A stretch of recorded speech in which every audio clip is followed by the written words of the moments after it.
All right, I'm gonna mute myself. Okay.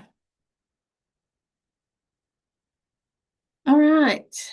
Um, so like Holly said, thank you all for being here. Sorry that we are virtual. I know that it might feel a little not as fun. If you were with us last year, we were in person together.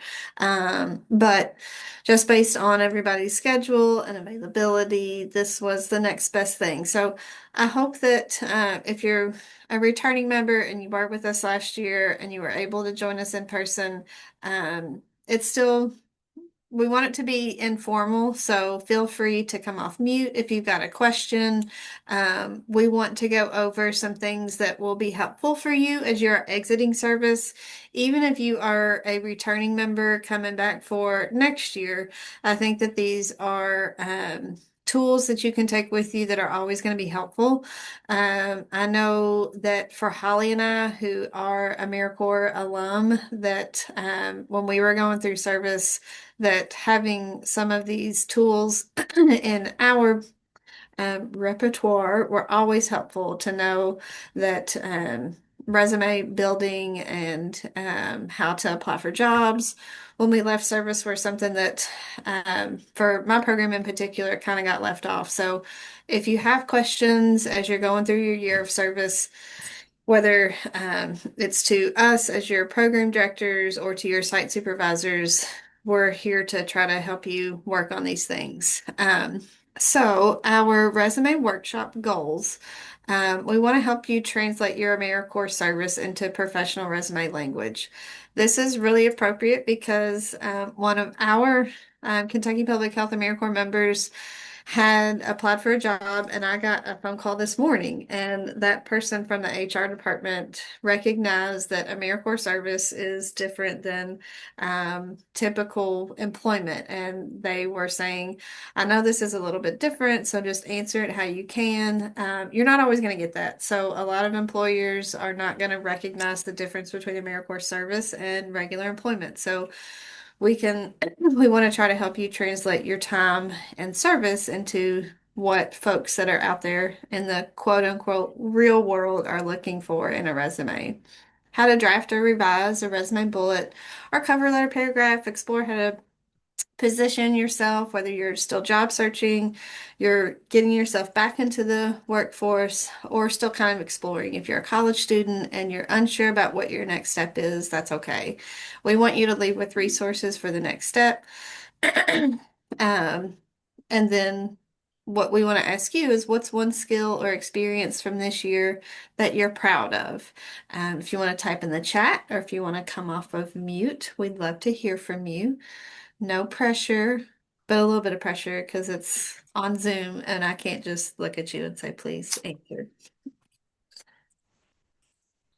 I'm gonna look at the chat. Case management, learn how to do case management. Awesome.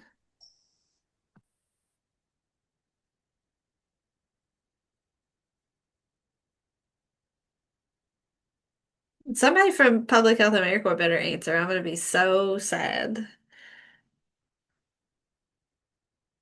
Homes for All talking about the service project. Learning Kentucky, I forget what HMI stands for, but Homeless housing. management or housing. And the charity tracker, helping folks Yeah. find affordable housing, learning how to facilitate recovery support groups. Thank you, Oh, Sonnet. yes. Doing events all by yourself. That's a big one. That is. If you're unsure, just leading and having to interact with folks, that's really awesome. Doing health education, how to serve people in your community and harm reduction. Thank you, Craig. Yes. Becoming a And become a CHW. CHW. Yay! That's very Okay, much now something we're to be coming proud in. Now I can't keep up. Yeah, I So know. understanding how WIC works and being able to help clients when they come in, awesome. Trying Mhm. and learning new things and doing and Getting helping better with at events, calling. getting Yes, better at calling clients. I mean, yeah, we're in a absolutely. generation where we don't use phones a lot. So thank you for acknowledging that. Yes.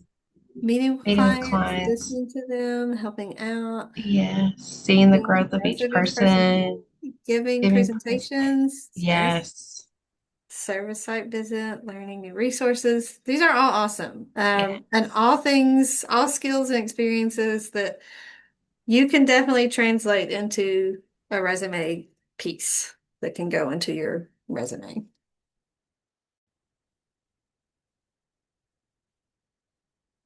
So this is, we're trying to translate again from in-person to virtual.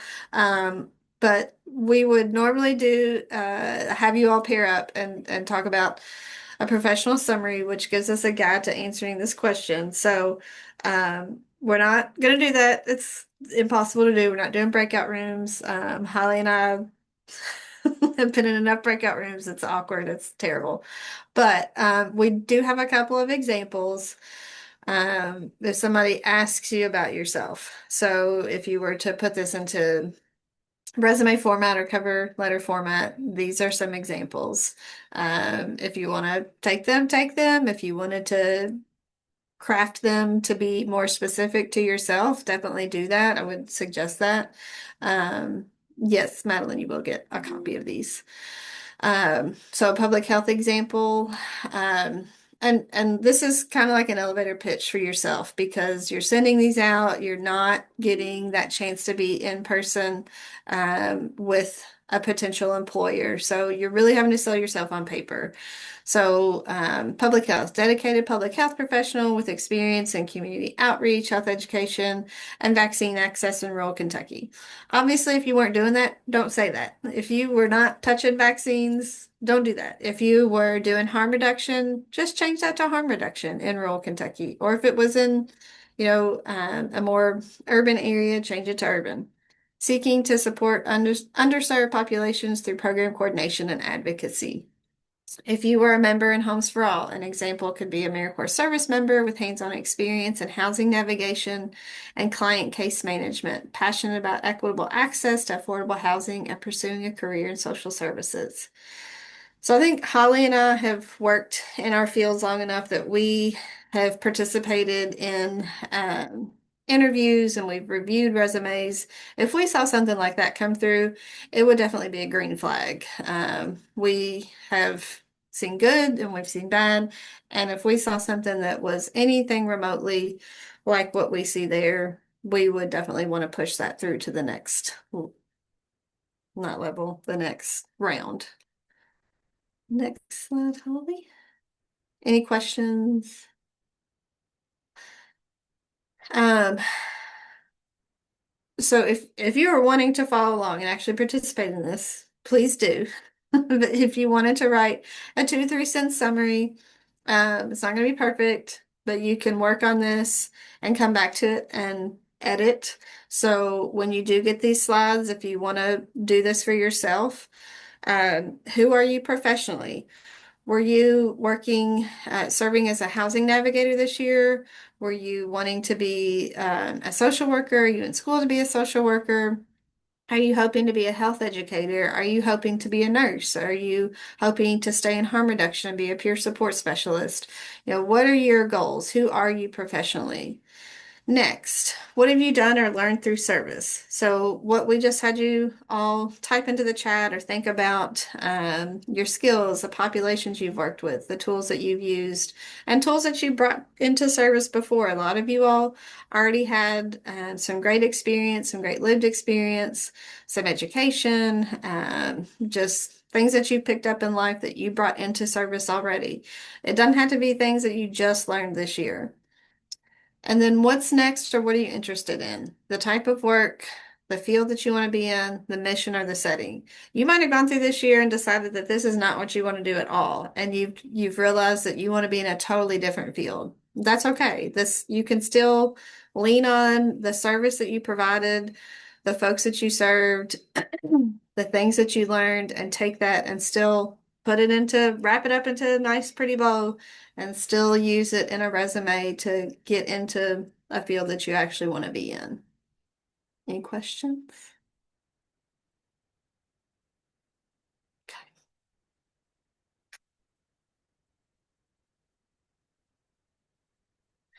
So translating your service on your resume. So describing the role, the job that you're looking for. what skills are required for that role that you possess, and including soft or hard skills, which, shoot, I just heard soft skills called something else, and I really like Durable, durable. Yes, durable durable skills. skills. Yes. And yes, Holly and I learned this. Sorry, Holly, I forgot you were there. I've been to too many conferences lately. I like that instead of like soft skills, they are durable skills. That's way more appropriate, I think. Um, so if you're a housing focused case management, you are conducting needs assessments, you are securing resources for housing stability, and you're developing goal plans.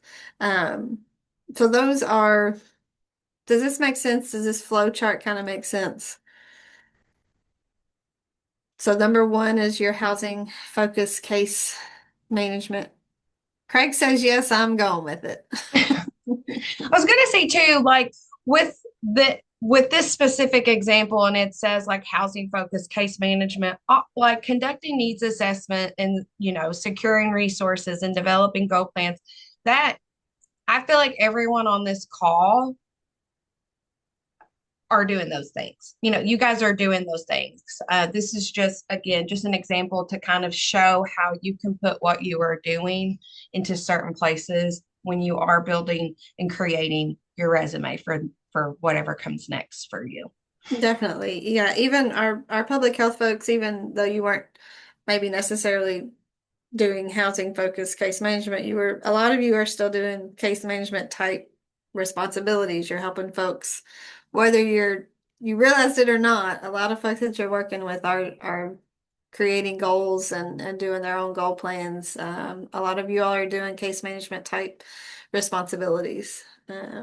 Thanks, Holly. And yeah, especially Craig, for our folks that are doing harm reduction with peer support and community health worker stuff, for sure. We can go to the next slide.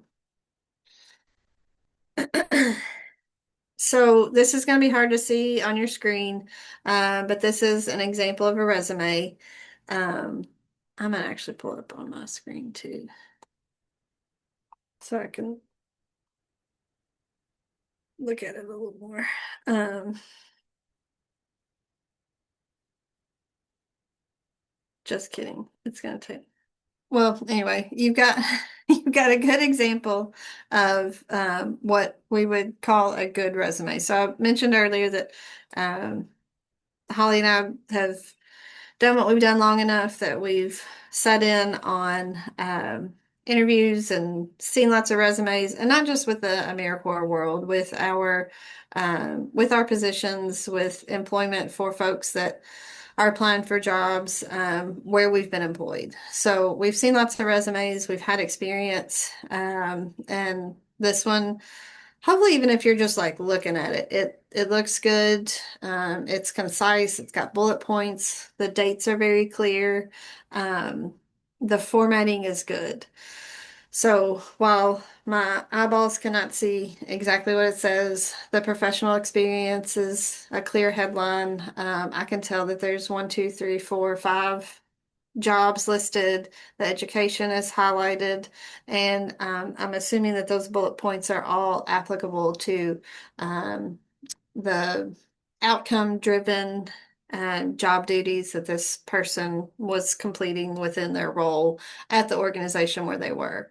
The location of the position is listed, all helpful to know as we are seeking out folks for employment. Also, another just kind of tip when you are making your resumes, I know that there are templates and things, and we'll get into that. Um, but biggest thing, try to keep your resume one page. Just being someone, and I'm assuming Whitney feels the same way, as someone that looks at resumes quite often, it is so nice to just have that one page, and you're going to list your experience that's relevant to the position that you are applying for. I think it's also important. You can't quite see it, and I know I know that I may try to make this example as big as large as I could. But make sure you are, when you are including your homes, or sorry, your AmeriCorps experience, you are identifying the program that you are a member with and then your service site. So at the very bottom, because you want to start with your most recent experience to, you know, for your resume. And so you can see it's listed as Homes for All AmeriCorps member, and then the service site was Hope Swings Domestic Violence Program. I think that's sorry, I just wanted to add that in there. No, yeah, thanks, Holly. That's a good point that I totally skipped over. Yeah, start with your most recent experience. As Yeah, don't make somebody search for what you've done most recently. You're gonna knock yourself out almost like immediately because nobody, especially, and I know that can sound really frustrating and maybe even like a little disheartening. But given the job market that we're in, where it is so competitive, um, it just kind of is what it is, and that's also frustrating to hear. But to make yourself be as equally competitive with your peers, these are the things that you want to make sure you're doing. And like Holly says, formatting is so important. Um, and thanks, Selena. You've got a full resume and a condensed one. So, like Holly was saying, with one page, it's just edit, edit, edit, edit yourself. If you're a wordy person, I promise you can do it. It's possible.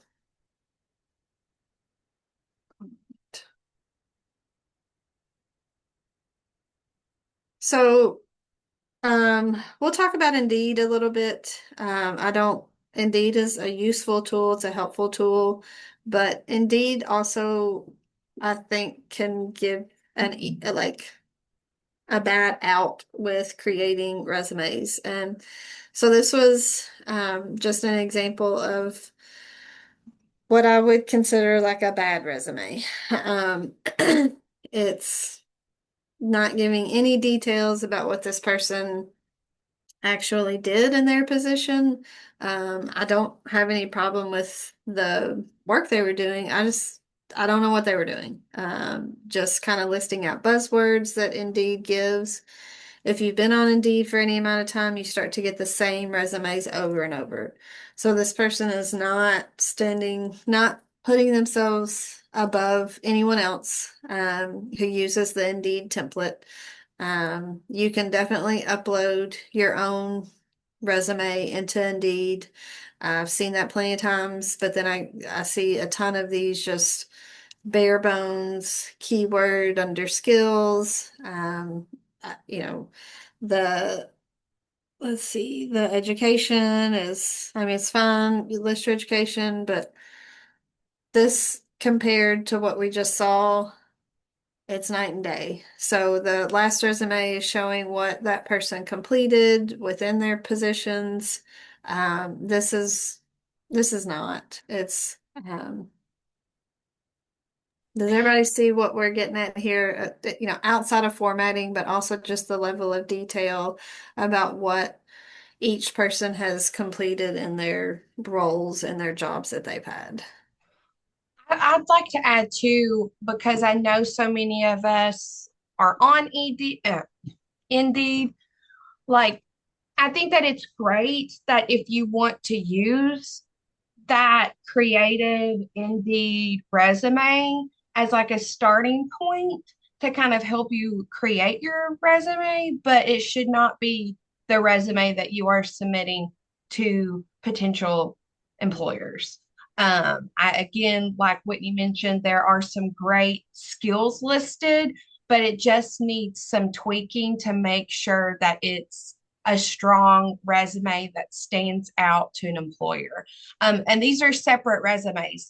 One of the examples on the screen, like I mentioned, having that one page resume, that wasn't a one page resume. It was like 3 pages. And again, I only was able to take like a snapshot of one page to kind of show because it had the most, this specific example, the personal care provider picture of that resume, it had the most information regarding their work experience. And so, yeah, it can just kind of feel a little all over the place. I think Indeed, again, has a very good starting point when we are looking at what we've accomplished in our work experience and the things that we want to show employers. But there are some resources locally, like your public libraries.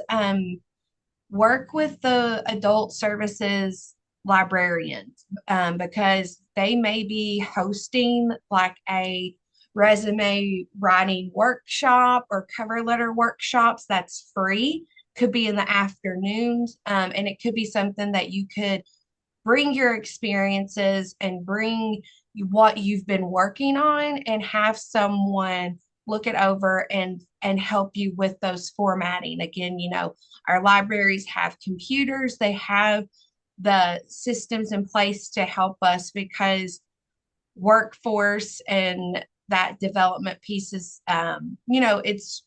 it's probably a buzzword that you've heard often throughout your time with AmeriCorps or at your sites or just in the communities. And so I just kind of wanted to plug in that piece too, Whitney. Yeah, thanks for pointing out that these were two separate. I didn't forgot that we had two separate ones.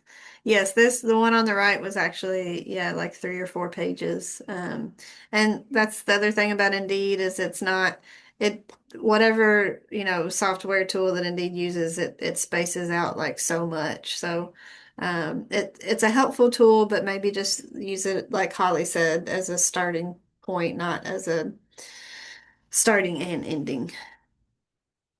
Next slide.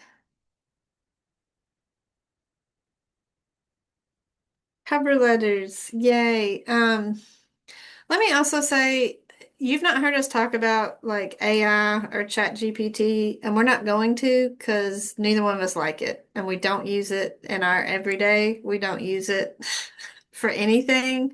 If you want to use it, we can't stop you. What I will say about it is it becomes very evident to those of us who don't enjoy it and don't like it. It's pretty obvious when it gets used. I cannot stand it. I am not apologetic about my feelings towards ChatGPT and AI stuff. I don't like it. I don't want to see it. Other people have different opinions, and that's fine. Everybody's entitled to it.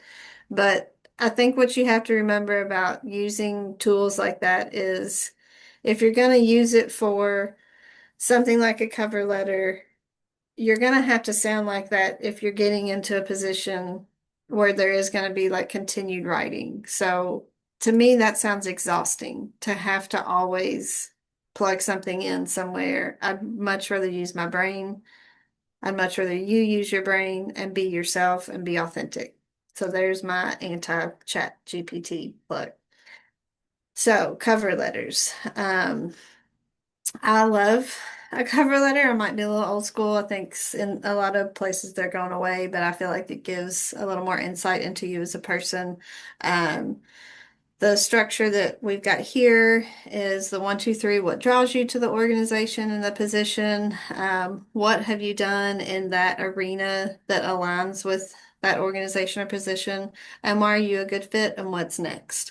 I don't know about Holly, but for me, in positions that I've applied for, I've always just kind of had a template and been able to edit it. So I've not ever had to, once I had one, I could kind of go in and really just tweak a little bit to make it fit for a position that I was applying for. And we have a prompt here. So again, if we were in person, we'd take a little bit of time and let you work on it. But if you want to do this in your free time, if it's helpful, what's one moment from your service that shows your dedication or growth? If you're a returning member, focus on how you hope to grow in your second year and how it connects to your long-term goals. So if you are somebody that's coming back into service and you want to um, talk about what you're hoping to do long term.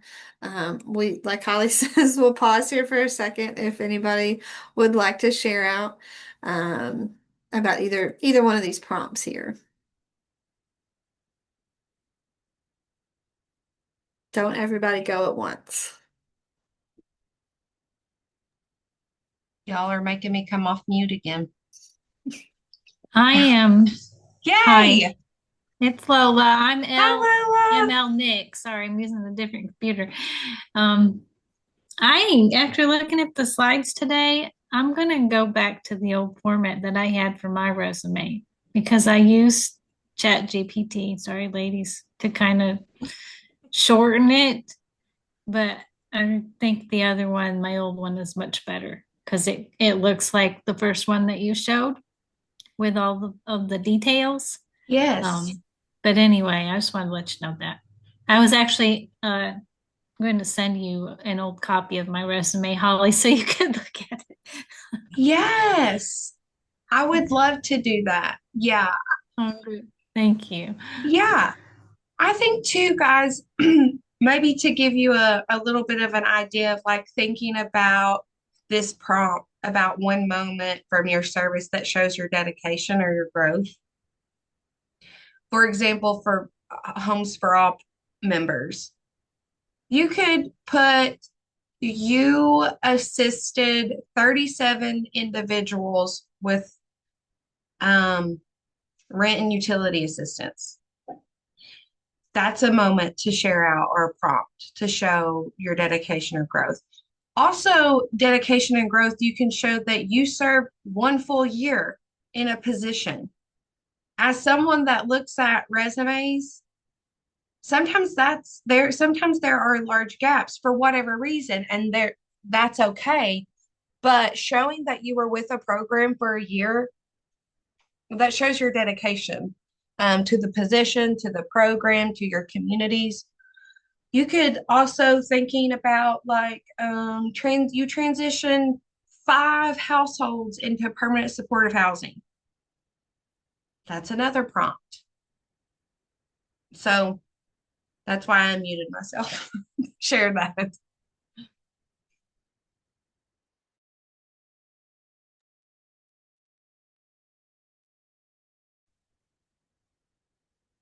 Got something in the chat. Been working up to a social work position, did some peer support work in the past and enjoyed it. In my service, I do things that align with peer support every day. I keep resources around me and constantly look for more resources for the clients when they come to us for rent, utility, or food. I'm able to share those resources. That's awesome. Again, maybe you were the person in charge of creating that, large resource guide for your site. I think that that's another accomplishment that you could show here. So thank you, Summer, for sharing. Mhm. Let me add one more thing that Holly mentioned some numbers. Depending on like the position that you're hoping to get, numbers can be really great. If you did, if you increase capacity X amount percentage wise, or if you served X amount of people over so many months or a year or 2 years, um, uh, that's awesome. I think a lot of employers like to see those hard numbers. So if you can translate that, that's great. For Kentucky Public Health AmeriCorps, you guys have been inputting statistics for the past almost the full year, so I'll be sharing those with you later.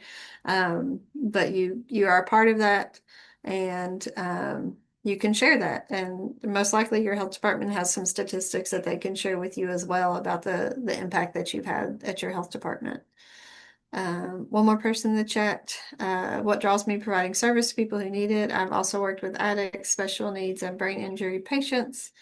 I'm a good fit because of past experience and compassion for others, something to show my dedication and growth. I get to know people I serve, so I know their needs. What's next? Another year with AmeriCorps. Thanks for sharing. All right, so at this point, we're going to assume that you're going to come back and you've completed your resume and your cover letter and you're ready to look for a position. So how do you find a position after you've completed AmeriCorps service? What do you do next? So if you're interested in the public service track, there are government positions, hopefully, health departments, elected officials. If you're interested, if you've participated in our Serve Kentucky calls, you've heard a little bit from our staff there, program officers, about getting more involved, being civically engaged. Our state commissions are almost all AmeriCorps alum. So that's a career path for some folks that come out of AmeriCorps service. Cabinet for Health and Family Services, again, that is government, but it's state level. So a lot of folks can find employment there. And I know that we see a lot of folks in the Homes for All program might come from a social work background. So head on to be a therapist or a social worker. And same even for our public health folks. And in the housing world, our staff at HHCK at one point, Holly, I know that we had almost everybody was an AmeriCorps alum. I don't know what the percentage is now, but there are a lot of HHCK staff that were AmeriCorps alum. Kentucky Housing Corporation, community-based nonprofits that provide direct service or management if you want to be an executive director someday. And then at your own service site, if you are a Homes for All member right now and hoping to be hired, that could be an option for you. Are there places that we left off that you are thinking about or wanting to hopefully be hired at someday?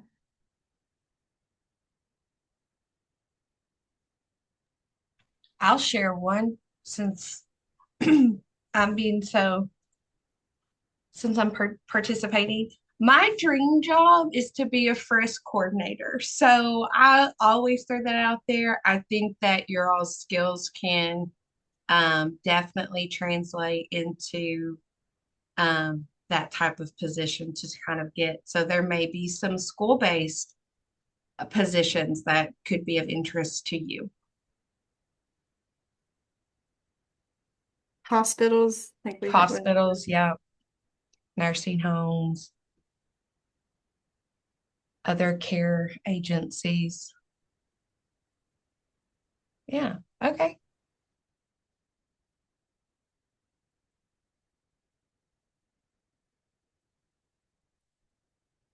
Um,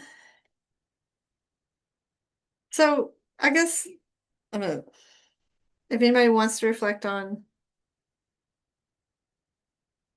your previous, if you've had previous internships or volunteer experience or other AmeriCorps experience, feel free to type into the chat or come off mute and tell us about that. Um, I'm happy to. I did my AmeriCorps term with a child advocacy agency, and I was hired by that nonprofit organization. So that started my career path into the nonprofit world. And then from there, I stayed. What did I do after that? That was a long time ago. I don't remember. Well, I eventually I worked in animal welfare and then domestic violence and then um, at HHCK with Holly and then I worked for the state for a while and then came here. So my AmeriCorps experience, my AmeriCorps term really just kind of started it all. So if that's helpful to hear that AmeriCorps really can be kind of the jumping point for lots of things. Um, Anybody else have any previous volunteer experience or internships or anything they want to share? Holly, do you want to talk about your path?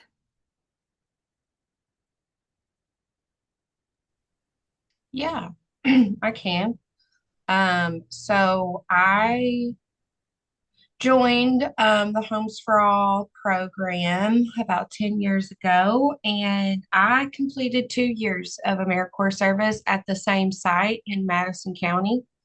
Um, After my 2 years of AmeriCorps service, I jumped into being a deputy clerk at the family court house in Madison County. And with my experience of working with people who are experiencing domestic violence or fleeing domestic violence, I was able to work on the domestic violence docket. And so I got very good experience with knowing what that court process looks like for survivors. And also, I got experience learning how to help them file for an EPO petition and kind of helping them to learn what to expect in court. Setting those court dates for them, making sure that those survivors had the court date. I always wrote it down for them. With that experience too, I got to know more about um, child protection services in Madison County, which then I went on to be a CPS worker for about 2 years in Madison County. We also helped with Clark County as well. Then I kind of made my way back into the housing world with HHCK, and I've kind of been here ever since. So those are just kind of some stepping points and stepping blocks that my um, experience with AmeriCorps kind of led me to.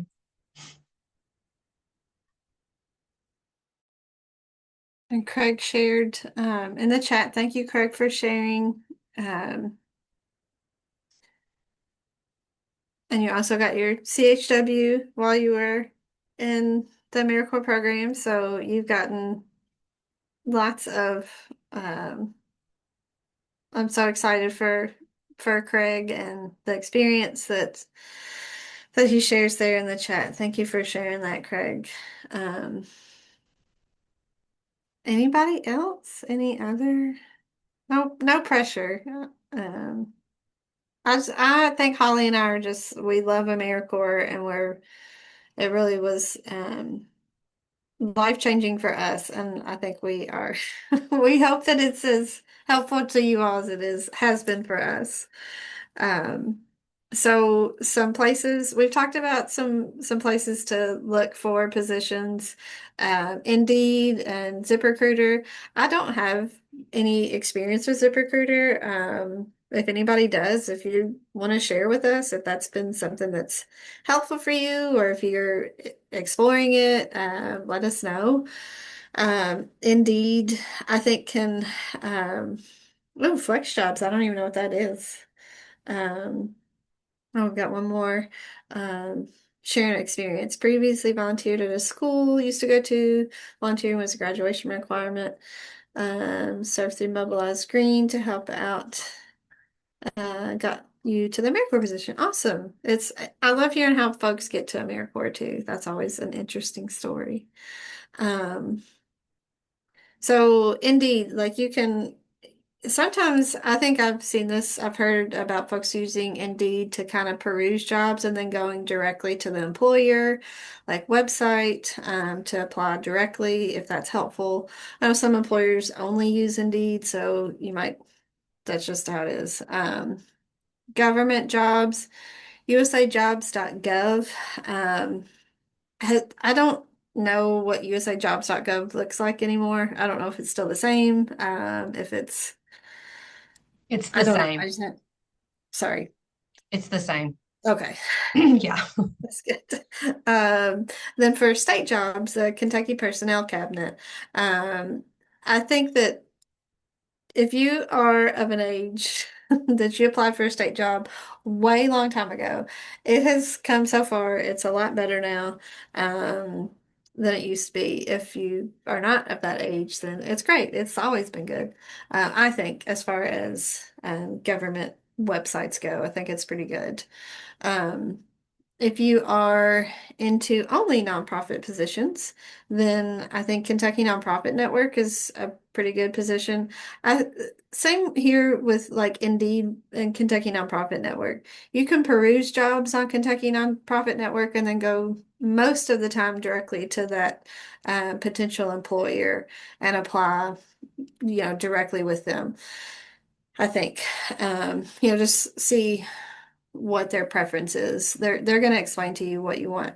The great thing about Kentucky Nonprofit Network is whoever the employer is has to list the salary for that job there.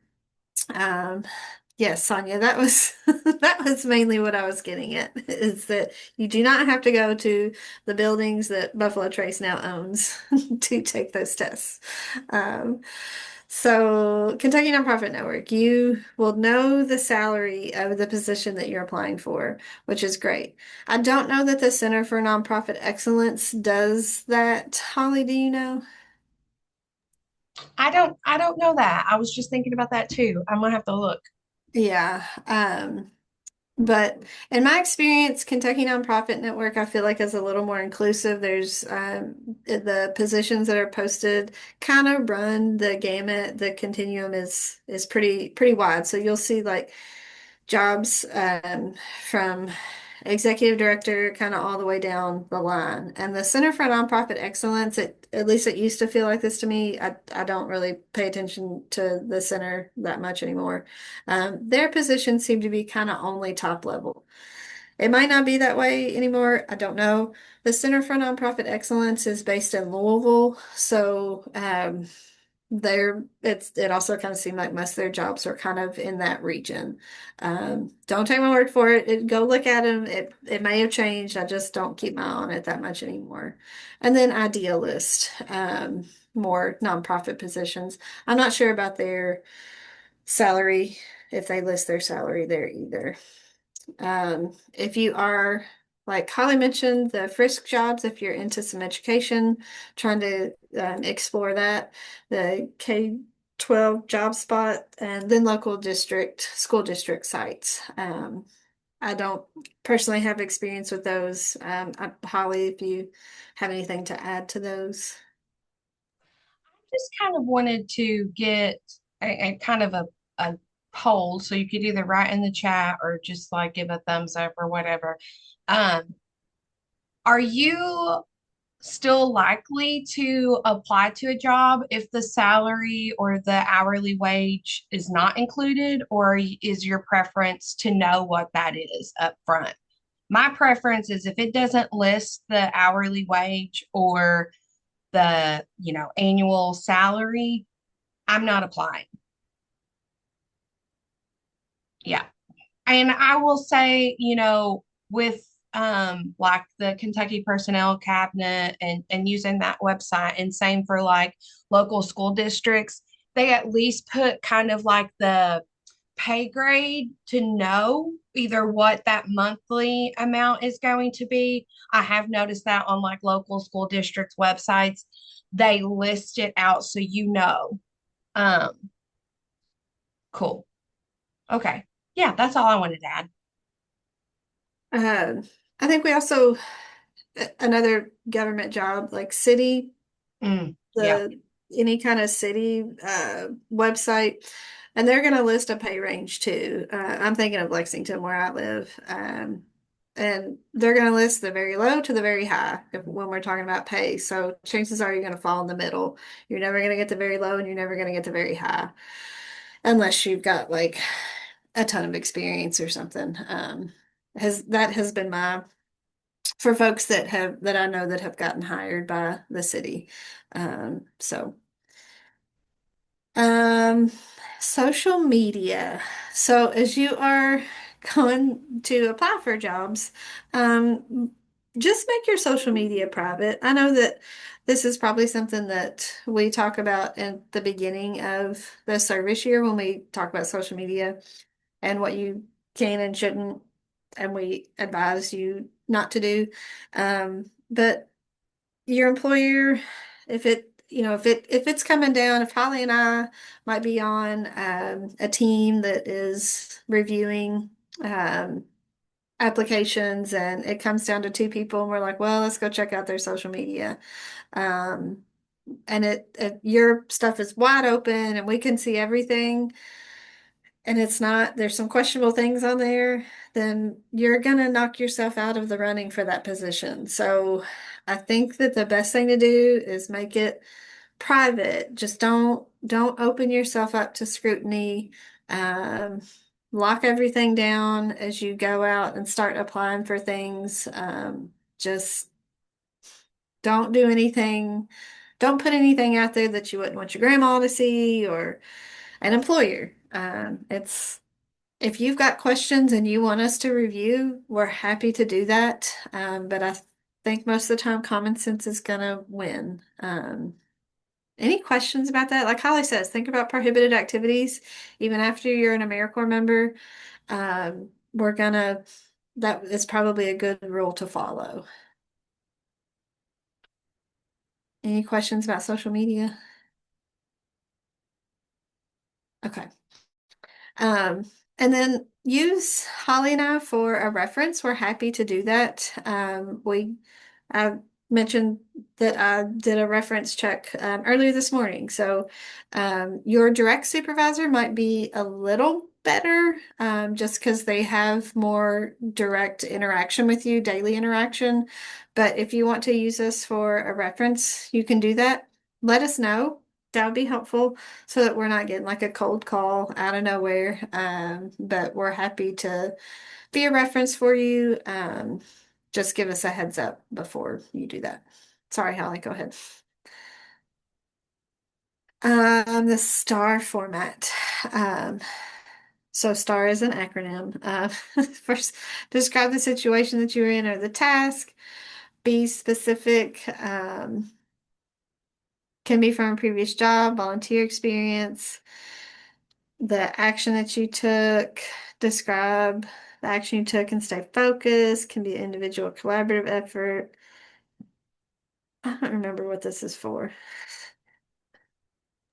Um, I think there's a slide missing. So sorry, guys. The star format is for interviewing. So when you are interviewing for positions, for example, I believe the state uses the star format.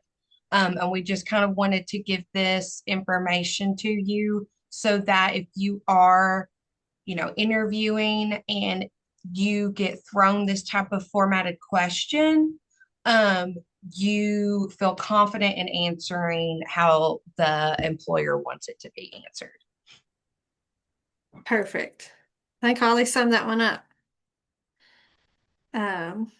Has And anybody ever like done a star format? Because I remember my first time and it did not go well. And I'll just say I did not get that job.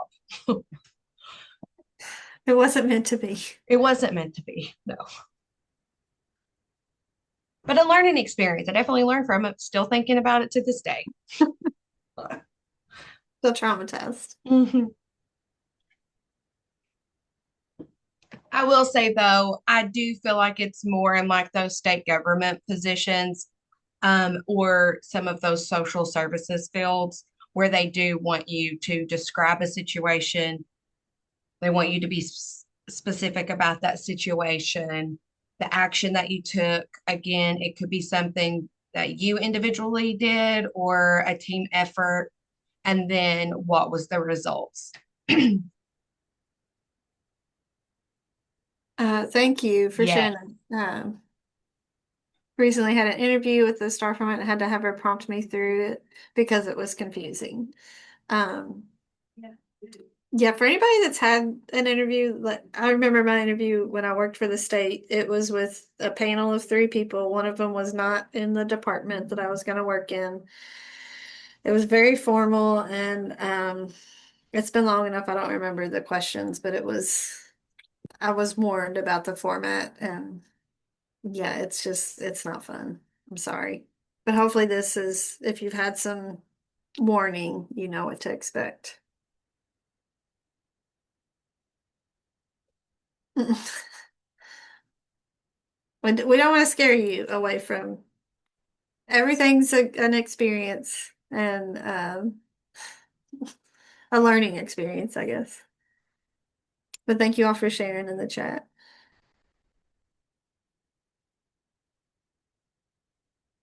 Okay, just one more. This, when you all get this, you'll have the links to these. And then that QR code will take you to a list of employers of national service. And then some other links, AmeriCorps alumni group with service year, a YouTube video, and then Homes for All has a YouTube video, excuse me, pathways to employment. So I think we have a couple of guests that are going to join us, but let's take just a couple minutes of a break, if that's okay. And we'll come back. Do we want to do that, Holly?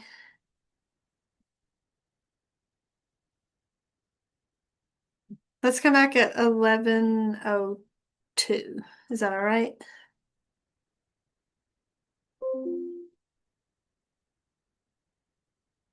Yes, I'm so sorry. I accidentally muted myself. Yeah, Okay. let's get started at 11:02.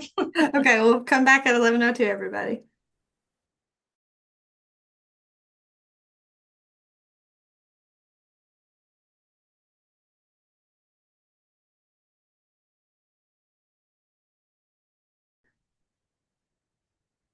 Get started again.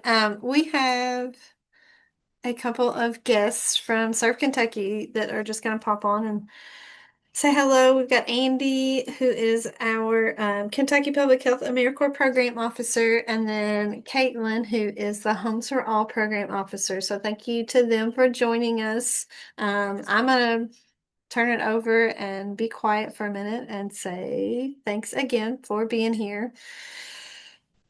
Andy, take it away. All right. Thanks for having us, Whitney and Holly. Appreciate it. It's nice to see some familiar faces.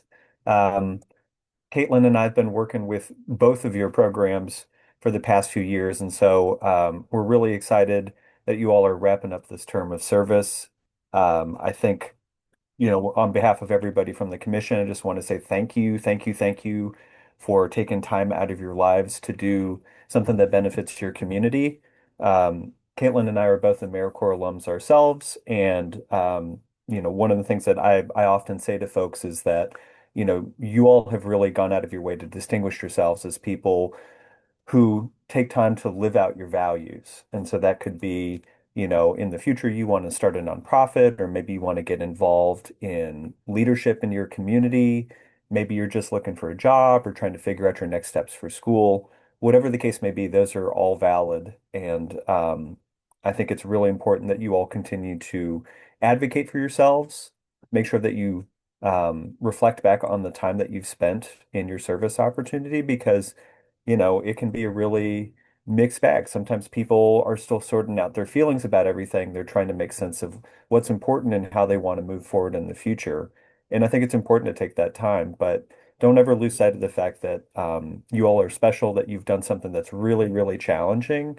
And if you ever have any questions about the education award or about our trajectories, Caitlin and I are both happy to talk to you to try to provide a little bit of guidance, maybe some suggestions. And like I said, we hope that you all will continue being leaders in your communities, whatever that looks like. Caitlin, did you want to say anything?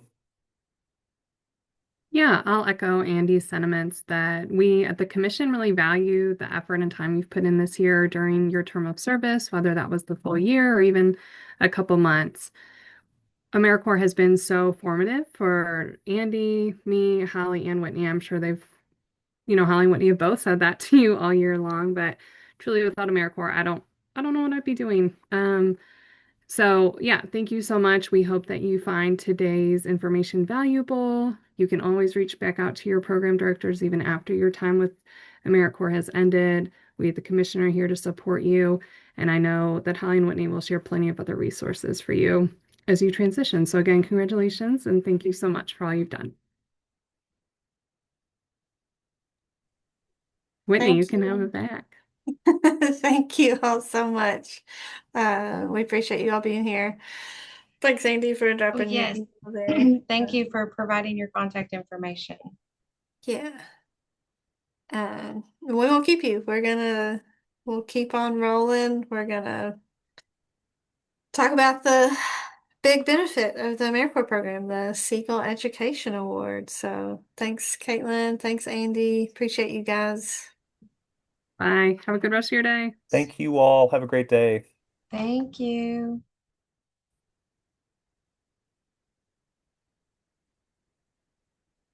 Okay, guys, I'm gonna take it over.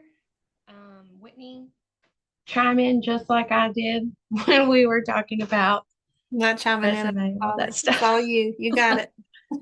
All right. Let me fix my screen so I can see everything. There we go. All right. We're going to talk about the basics of the Education Award.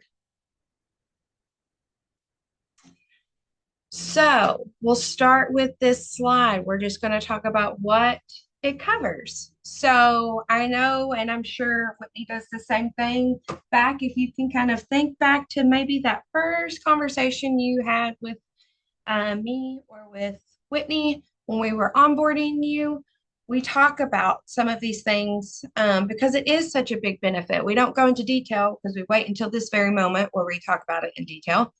But you can use it for qualified student loan payments. So as long as it's a federally backed student loan or Title IV-E.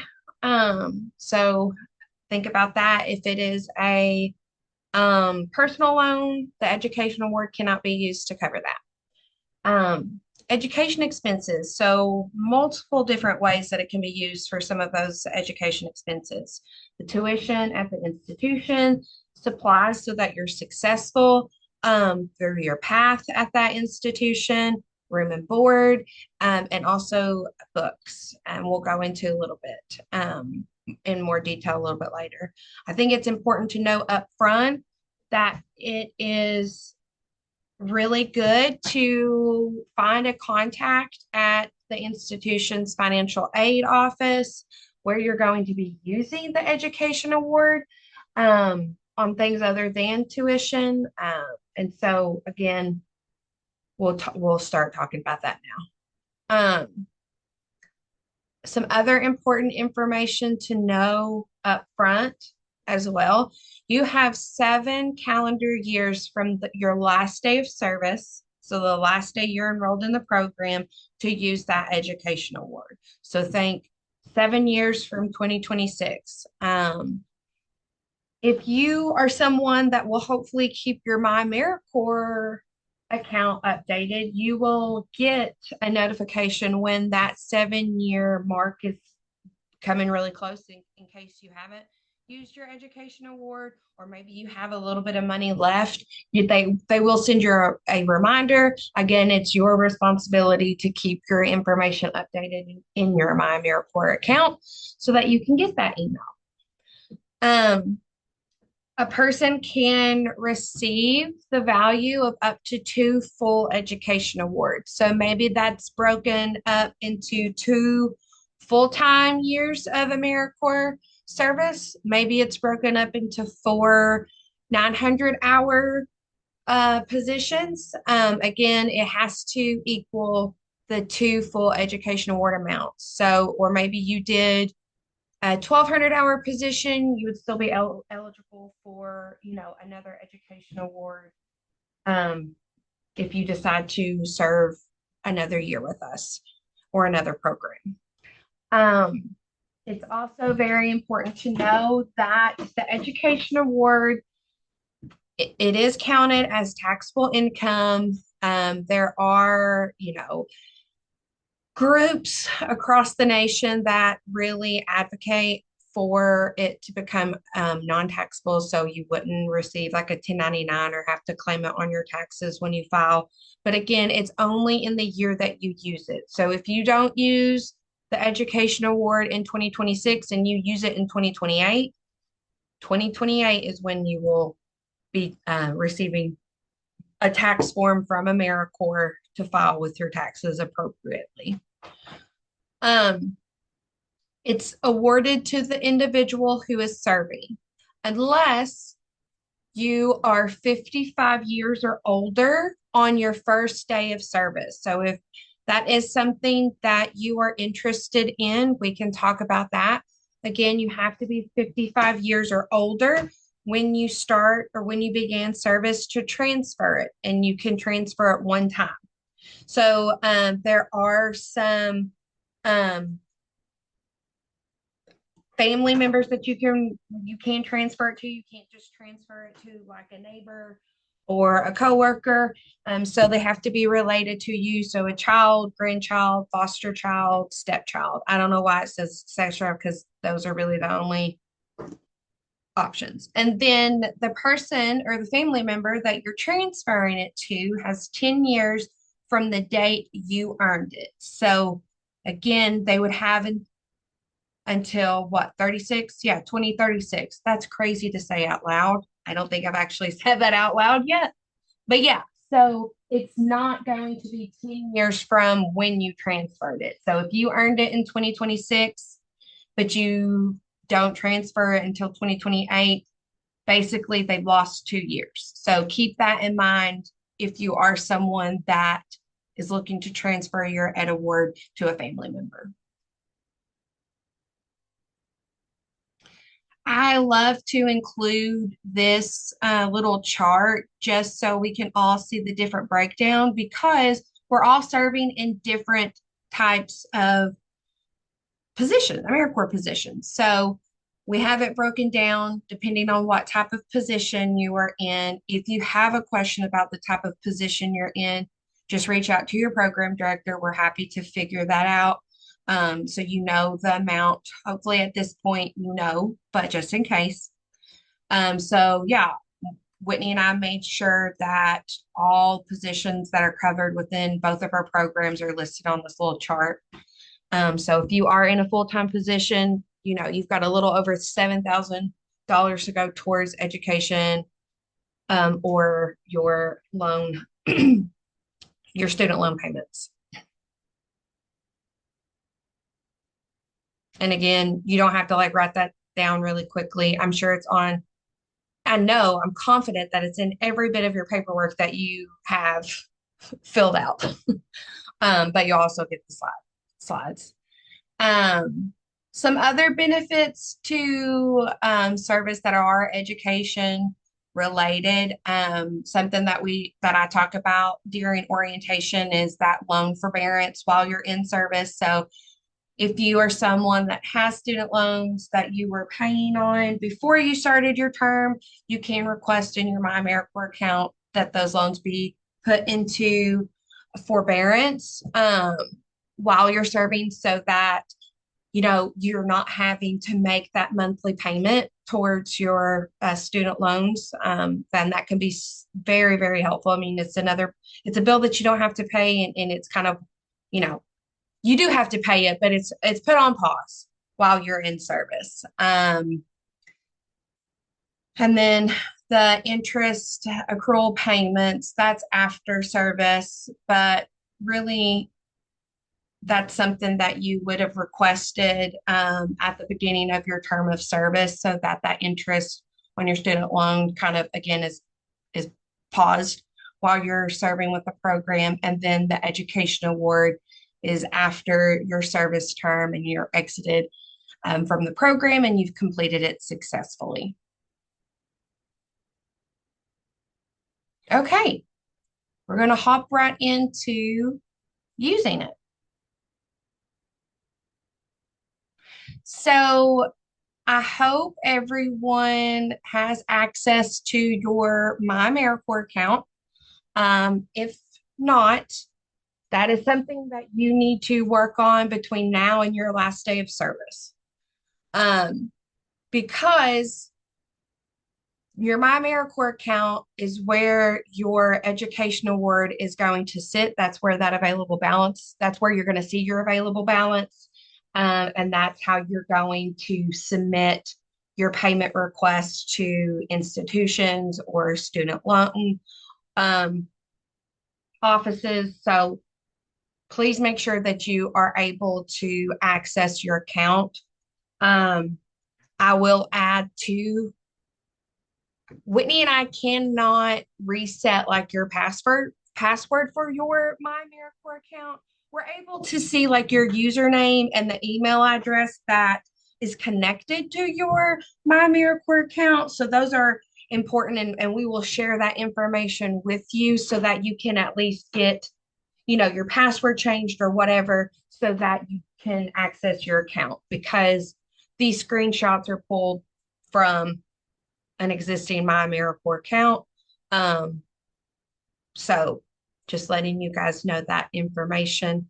On the left-hand screen, if you are familiar with MyAmericorps, there's a list of different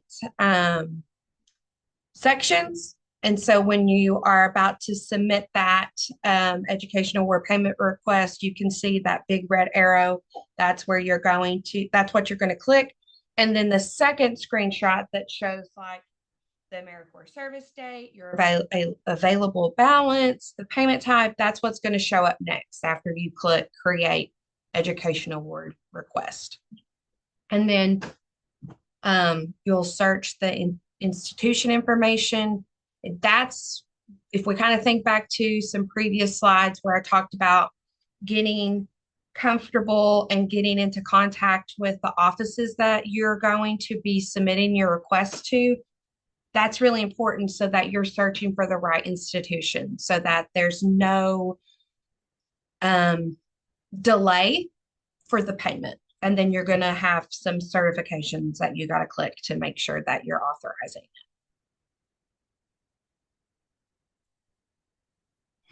So here are a breakdown of some eligible education expenses that we want to make sure that you know. So you can use it for a 4-credit class at a university. You can use it at a non-credit class at a community college. There are, study abroad programs, GRE prep courses, class supplies, outward bound or leadership schools. You just need to ensure that the institution will receive federal student aid. So if it is a private university or college, they will not accept the education award. So think about that as if you are someone that is, going to be using it for an education expense to go to school or to get a certification. Please make sure that it is an eligible university or institution that it can be used for, because then you would be responsible for that out-of-pocket cost.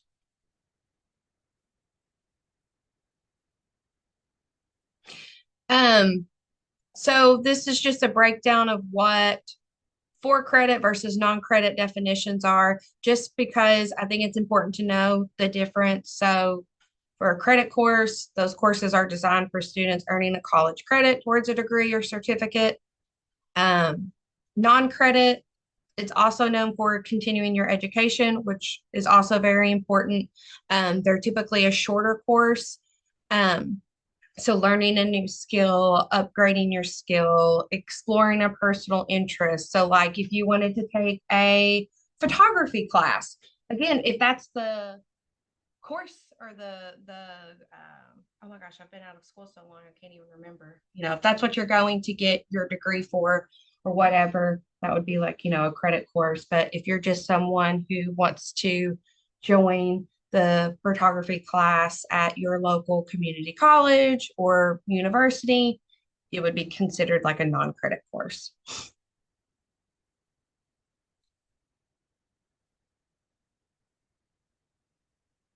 Okay. So requesting payment for tuition or expenses, if there's one thing that you take from this presentation, I hope it is hearing me say start early. So you want to talk to your financial aid office regularly, start making those connections now, and making sure that you understand the tuition payment deadlines, because when you go in to make your request to the institution on those screenshots that I was showing previously, it can take several weeks to process, and sometimes it may get denied. So maybe you submitted it to the wrong institution. You're not going to get an email notifying you that it's been declined for whatever reason. You have to go in and continue to check your My AmeriCorps account regularly. And so you're going to be checking that account regularly and also talking to your point of contact in that financial aid office or admin office at the institution. Slow me down if I'm talking too fast.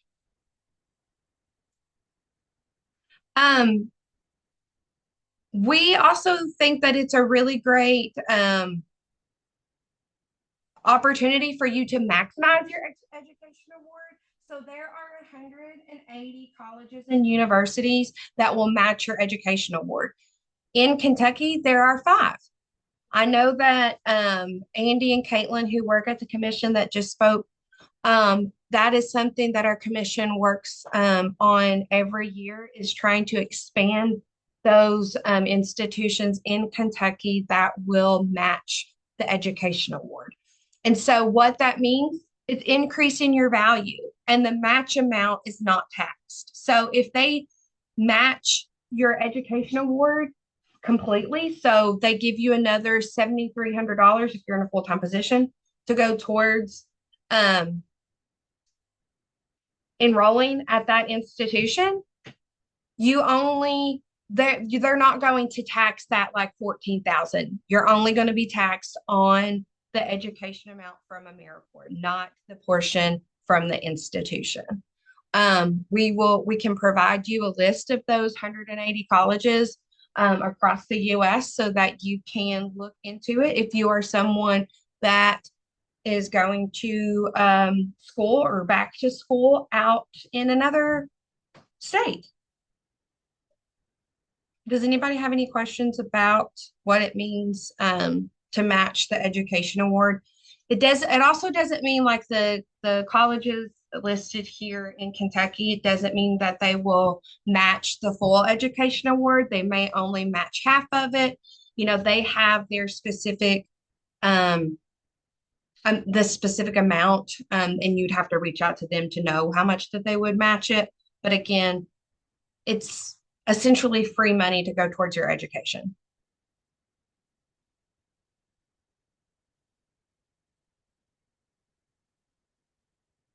No, it's not only.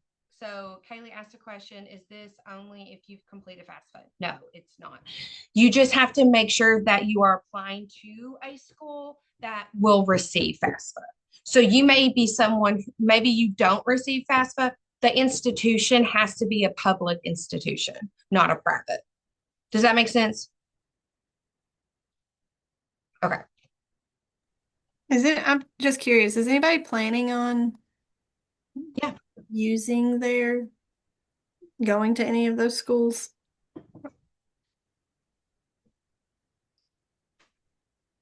Yay, Elena. That's awesome. Does that change your thought about them, Danielle? Awesome. That's If you great. were gonna go somewhere else, does this maybe change your path? UK. Yeah, Elena, it does. Yeah. Okay. I'm just curious. No, it wasn't right or wrong. Right. Yeah. Awesome. Thank you all. Nice. Gotcha. Okay. Thanks, Danielle. Some other important key notes.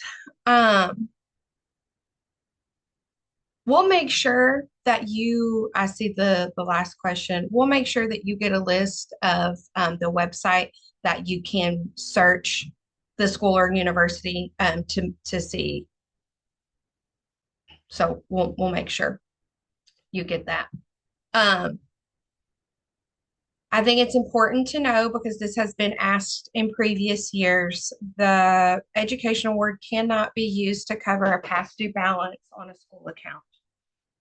So you would be responsible for that past due balance. And if that's kind of what's holding you from re-enrolling at that school or whatever the case may be, you would that would be your responsibility, and then you could use the education award to pay, for the semester or whatever the case may be.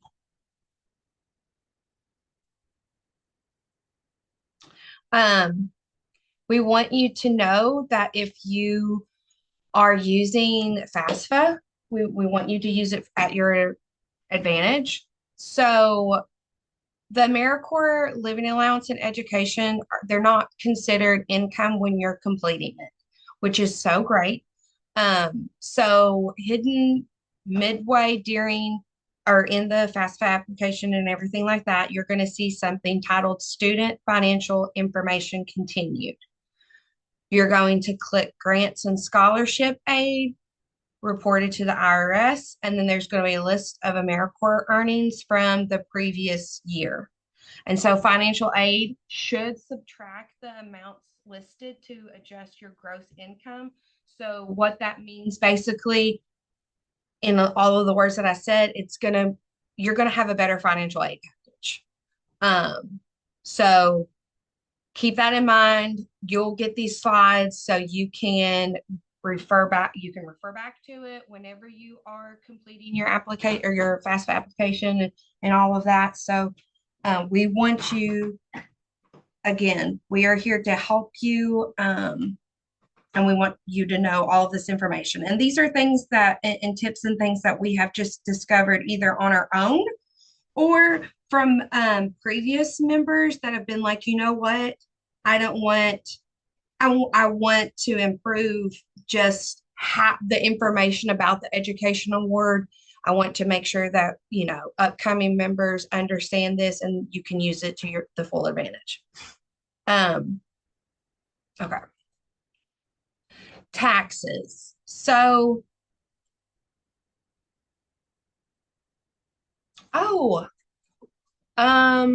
Sonia asks for her son's FAFSA too.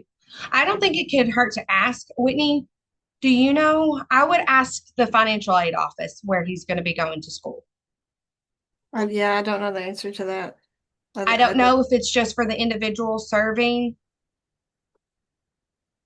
I would definitely ask Yeah. the financial aid office. Yeah, I'd ask the financial aid office. That is a question. And then once you find out that answer, let me know and I can add that.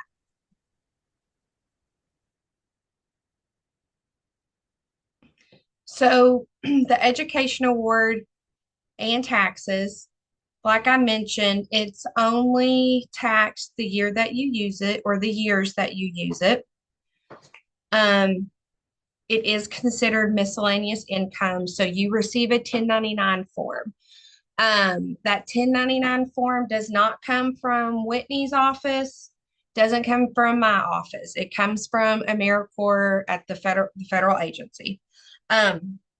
It's also taxed when you're using more than $600 in a calendar year. So keep that in mind. So if you keep it under $600 in that calendar year, you're not going to receive a 1099 form. And so again, if you are using more than $600 in a calendar year or years, it will be added to your total annual income. So depending on how much income you file for your taxes, it could put you in a different tax bracket or increase your tax bracket. These again are just like helpful tips and things that we've known. Tax liability is dependent on, again, your annual income, the education award amount that's used in that year, and other eligible personal tax credits like deductions, status, exemptions, and things like that. Thanks for sharing that resource, Madeline. Before I move on, does anybody have any questions about the taxes? Yeah, we are learning all the time. So there are some. Holly, were you like me when I got my education award? I was not made aware of the taxes. This was also like 20 years ago. And when I got that 1099, I was like, where did this come from? So just want to make sure that will come. We're not kidding. It will come to you. It will come to you. It We're sure. not, and don't, like Holly said, it doesn't come from us. If we had a choice, it would not be taxable, but it is. So we'll come. Yes. Like like the Field of Dreams movie. If you use it, it will come. So just be prepared. Yes. Not, Again, it just is you what it use is. if you use $600 or more, you're going to get that 1099. And again, you can't be like, oh my gosh, they didn't tell me about it. We sure Yes, we're did. telling you about it. We are telling you about it right now. And it's not from, it's the federal government. Just think, anytime you can get taxed, they're going to tax you. So I'm very sorry. It is what it is. It's not coming from us. It's the Yes, federal we did government. not. We don't Right. make those rules and regulations. We just have to make sure that you have the information and you know it. Yeah. Yes. But there are different ways to help with your tax situations. So you could use it all at once in a year, and you're going to pay the tax on it in the single year that you used it. So if your AmeriCorps living allowance is the only income, I know we know it's not income, but it is tax. Again, that's something that's not made from us. That's at the federal level. You probably would have a small tax liability. And you only have to go into your My AmeriCorps account, make that one payment request. And if you never want to go into your My AmeriCorps account again, you don't have to. Um, and I forgot to change this. Option two is using it in multiple disbursements. So you can use a little each year. It's only taxed on the amount that's used. And it could help with like repayment programs if you are doing that for tuition or for loan payments. So there are some different options for you to kind of weigh to see which is the best option for you.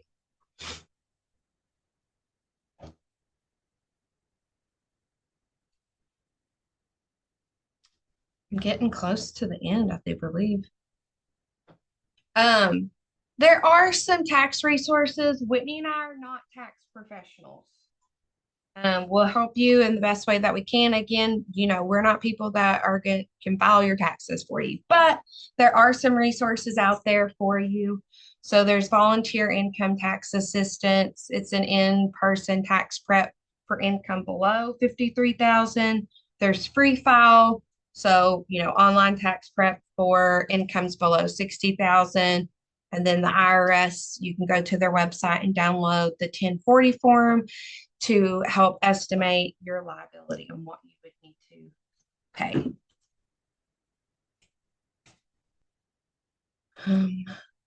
Okay, we've got a little quiz.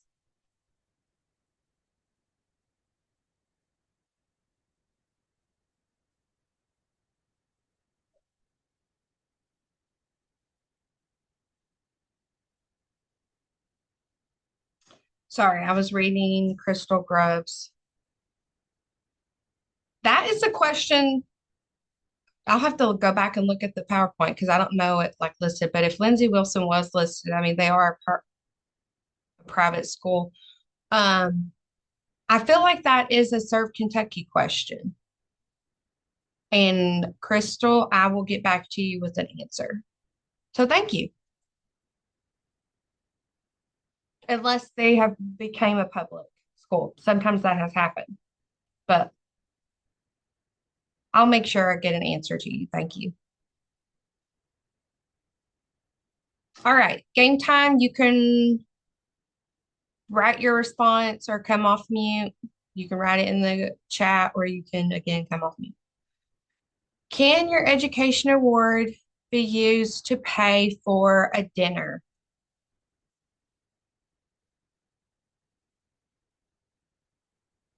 All right, got some no's coming in.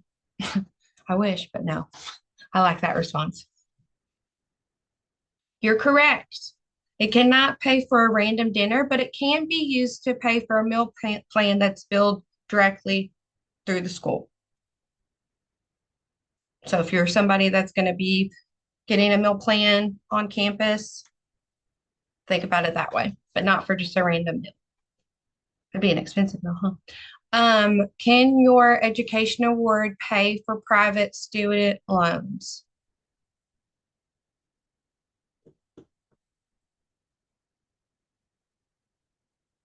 Look at you guys. You're right. It can only be used to pay on federally backed student loans. So, like at one point, my loan holder was nil net. Um, so good job.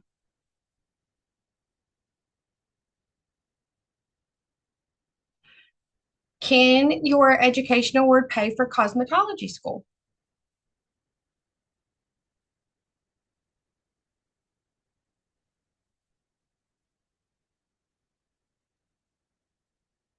Yes. Yep. As long as they'll receive federal funds, they should receive the education award.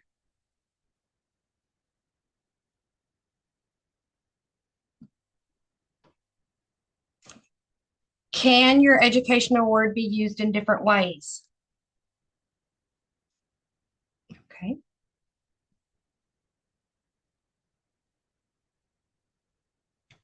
Yep.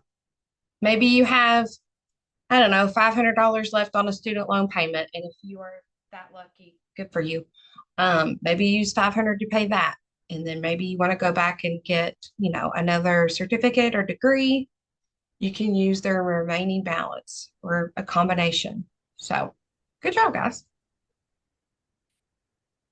I think it's important to write this down if you are in my program, and I would say in Whitney's too. I have the National Service Help Desk 800 number in my email signature.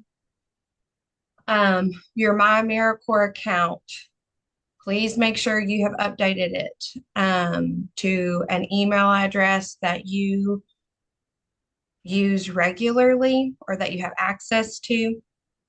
There is an On3Learn course. If you want to go into more detail about the education award, we'll share that out whenever we do like our summary and recaps and things like that for our specific programs.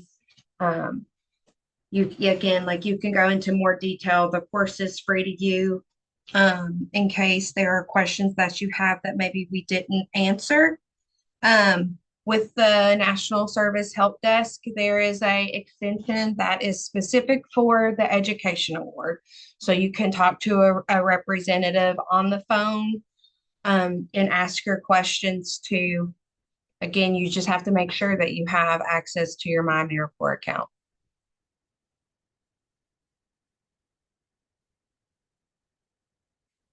Oh, thanks, Whitney. Cool. That's really good information because, I mean, that's just a really good question. Yeah. That's the last slide. So I'm open for any questions or any ideas people want to run through before I say a little announcement.